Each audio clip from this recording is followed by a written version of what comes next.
what people don't understand is once that oil has been sprayed with dispersant, it breaks it down into the most minuscule globules of stuff.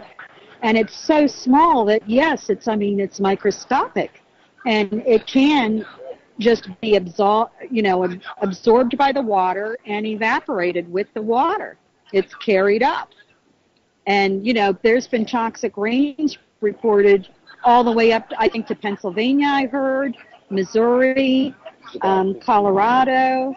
So it's been reported pretty much across the southern part of the United States anyway, but as far away as those places. So I don't doubt that this is affecting our weather, this is affecting our water supply, and we as a people are the ones that have to be the media on this, because our media is not going to tell us anything. What amazes me is with the amount of people sick now throughout the Gulf region, that the CDC, Center for Disease Control, packed up on August 20th and left the area.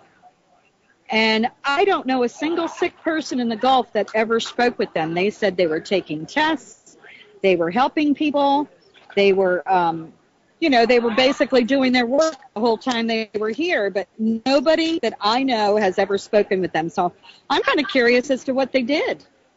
Well, and as far as a depopulation agenda, I'm thinking, what else could it be at this point? I agree with you, and, it is very, very disappointing to see the U.S. government just back away and also allow BP to get away with, leaving the oil there. I mean, they hardly ever tried to get the oil out of there. They just started spraying these toxic poisons. And, as an American citizen, I feel for you living in the Gulf and Florida area. I am from that area. I have family there, and I am furious, They said, well, we won't need to talk about it until after the elections. Well, the elections are over, and people are still sick, and we don't have any kind of real reporting other than you and I trying to get the information out. So, I'm livid here, listening to these jackasses on talk radio talk about everything but what is really affecting people in this country. And so, again, I really thank you for all your effort. You've informed me, as well as I'm sure people all over the United States who've gone to your websites and seen this. And I don't agree with every political position you take, but I gotta tip my hat to you for having the courage not only to report when the media won't do it on the ugly and the raw, and then to run for, county office. I mean, we need 20 people like you in every county. We really do. Thank you again so much for everything you do. If the phone drops or they hack my computer, I just want you to know I appreciate you. Oh, well, thank you. And you do great work, too. I mean, you are part of that citizen media that we have to have, because the citizen media we're the only ones that are going to tell the truth, and we need citizen government and citizen media. And I was just telling somebody the other night that government is local, and also politics is not issues based. And I think we have to remember that when we're grooming people to run for office, that it doesn't really matter what party we are. I'm a nonpartisan candidate. It doesn't matter what party we are. It matters what our take is on the issues. And when people vote, they're voting for somebody that represents their values. That's the most important thing of all. And government, to get those citizens into your government, you need to start them out with races that they can win at the local level. So important. And if we could get 3 or 5 people on every city commissioner board, if we could get 3 or 5 people and elect them and get them up to like state senate or state representative, I mean, the possibilities are endless, but the main thing is we have to start working now to get them in by 2012. And about this thing in the Gulf, this is definitely not over. and it's going to affect us for many years to come. Just like the Exxon Valdez is still not over. So we have to just continue telling the truth, letting people know about us, letting people know about everybody that's actually telling the truth in the Gulf. Some of the people have stopped reporting simply because they either gave up or they were really risking their lives as far as their health, and they started to get sick and they just couldn't continue. So that's really sad, because we need their voices. Absolutely, you know? Absolutely. And then you have BP going around buying up ad time on stations and then demanding, everybody shut up. I mean, being in the industry, I see it pretty clearly. It's a pretty simple equation. We give you money and you shut up. And so, I applaud you, and I'm glad to be considered part of this new citizens media. It's certainly about time, and with people like you at local level government, I think that we'll find more support, maybe after more Americans realize what is really going on and how deep the corruption really is on all party lines. It's not a situation where the Democrats are worse than the Republicans. I think they're all in it together and basically covering up one of the most horrendous catastrophes to befall this country, and I'd say even 100 years. I mean, at least. And this is a worldwide catastrophe. I've been doing a little research and finding that, the Gulf Stream is affected by this huge amount of oil and Corexit being dumped into it, and how that's going to affect not just us, but the rest of the world. I mean, it's really incredible that, we go on day after day as if nothing's happened.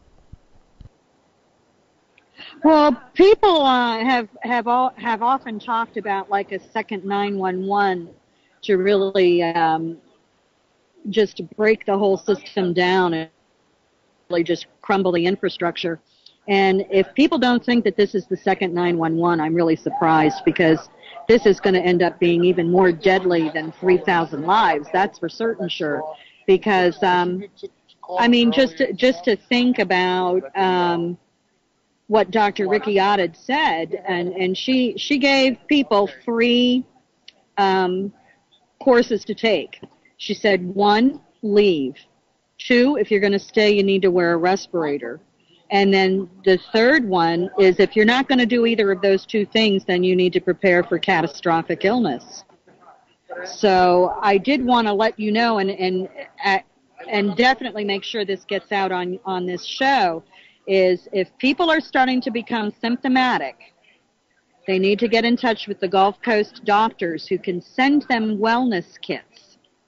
And if you want to volunteer or you want to help out with this initiative, you can go to www.g as in Gary, C as in cat, barefoot, docs, DOCS.org.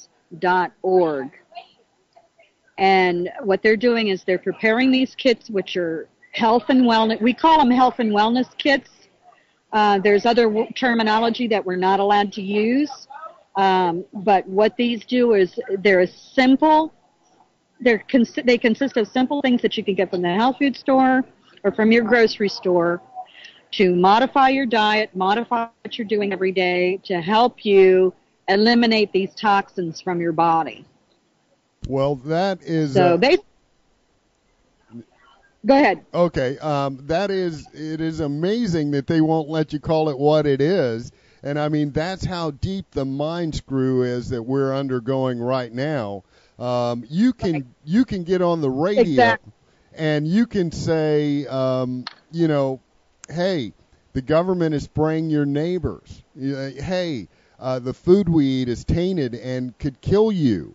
Hey, you need to change your entire environment. They're destroying it.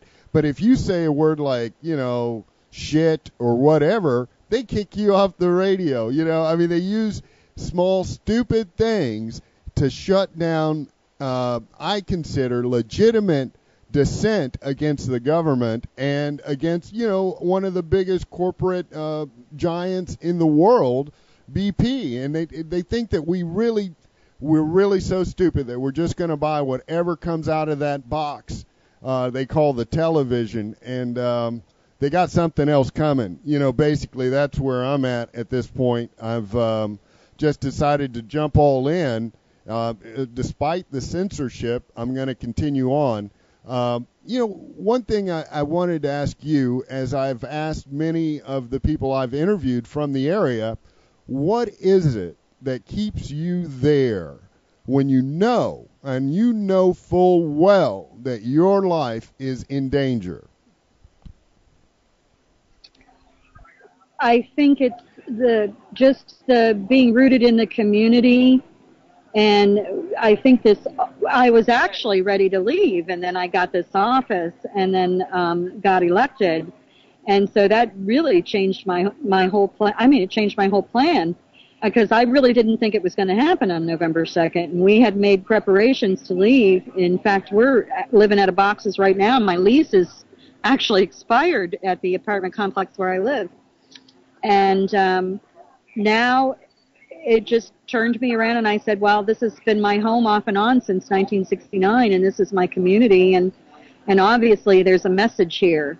So I don't think I would have won unless there was a reason for that. I'm a firm believer in karma, and I think if I had left, it probably would have been a very bad decision.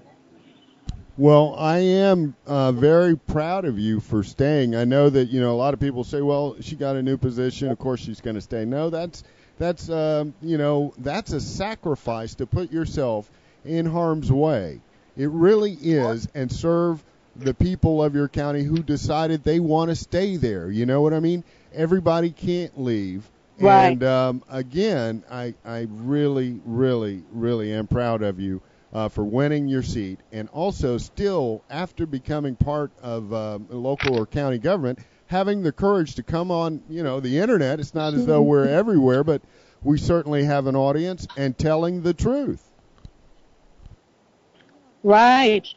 Well, I can't stay on too much longer, but I just make sure that anybody that needs to get in touch with me, or they want to ask about the Barefoot Doctors or any other information, they can reach me at the website you have posted there, Anita Stewart, soilandwater.com. Or they can reach me at anitasoilandwater@gmail.com. That is fantastic, and I appreciate your time coming on the show, giving us the lowdown as you see it in your area on what's going on. I know you're probably ready to go do a little celebrating after a good win. So, hey, thanks again for joining the Grassroots Connection, and would you come back? Oh yeah, anytime you want me to. Just let me know.